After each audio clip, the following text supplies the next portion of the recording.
So we will take a video on how to cut the acetate paper. This is the acetate, so this is supposed to be the finished product. Okay, we will not teach you how to assemble everything, but this is just for the raw materials. Okay, so this is the size of the acetate. So if you have seen the acetate roll, we purchased one acetate roll a few days back. One acetate roll, it's 150 meters long and 4 feet wide. So it's 4 feet wide, so it's 48 inches. 4 times 12. So this is how long it is. I don't know if you can see on video, but this is how long it is. So they had to cut one roll. And one roll can create 2,545 face shields.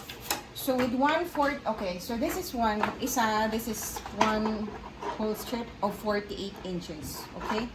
So we will teach you how to cut it.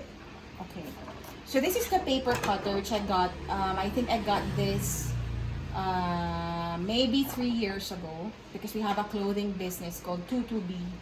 It's the sister of MamaBee. It's the mother actually, so it's the first business that we're creating. Alright, so this is the paper cutter. I got this I think I got this for 500 pesos. But then today I could not get anything anymore, so we have to make use of just one. Hopefully that we can, hopefully the MamaBees, the girls, can cut faster than I. Okay. Alright, so this is the 48. So you do it like this. So what you do is you do it like this, like this. Okay. So, kailangan end to end. End to end. Okay. By the way, later we will, this one, gano'n ba ito kahaba? Have you tried like how long it is? Anyway, this is gano'n ba ito kahaba? I don't even know how long this is. Because the boys cut this. Jamie cut this together with Yo-Yo. So, babe, how long is this?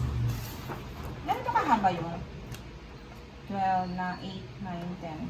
So this is 10 inches. Tama, no? 10 inches to.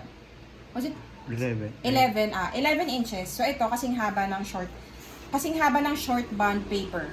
A short bond paper is 8.5 by 11 inches. So you can get one bond paper as like yung guide nyo. So this is 11 inches. Okay. So we will cut it using the paper cutter. So, edge to edge. So, ito, hanapin mo yung edge niya. Make sure na pantay. Hawakan mo dyan. And then you cut it like this. Make sure pantay dito. Edge to edge. Dulo sa dulo. Yan. Alright, and then cut it. Make sure na wala si Ava. Because Ava, if Ava's hand is there. Chop. Right, Ava? Right, sweetheart? When my hands there, I will have soft hands. Yeah, you will have. Like a bread. Yeah, like a bread. Okay. So make sure that you hold it here. This is like straight here. All the way straight. And then you chop it. We tried doing it na dalawahan, tatluhan. It wouldn't work. So it really has to be done isa-isa. One by one. Okay, now if you have friends who own paper cutter, please ask them to lend you their paper cutter. This is easier than the scissors.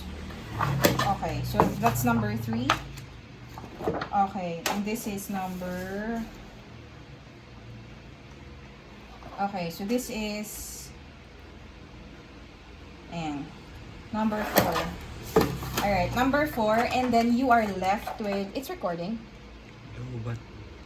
It's still recording. Okay. You're left with this one. It's shorter compared to the others. So this is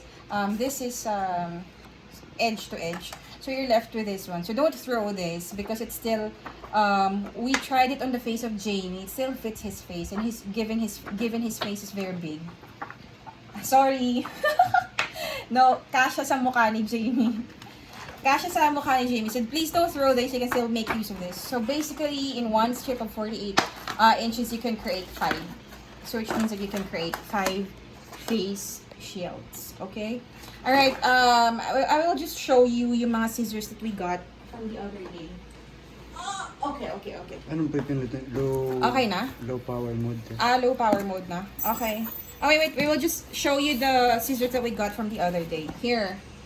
Thank you for my suppliers for the clothing store. Kasi they opened their stores for us. Even if they're closed, because of the lockdown, they opened their stores for us. So ito yung mga scissors that I initially purchased. So we got 10 of this. Today, I will ask her if she has paper cutter. Hopefully, she can open her store for us again. Thank you for watching. This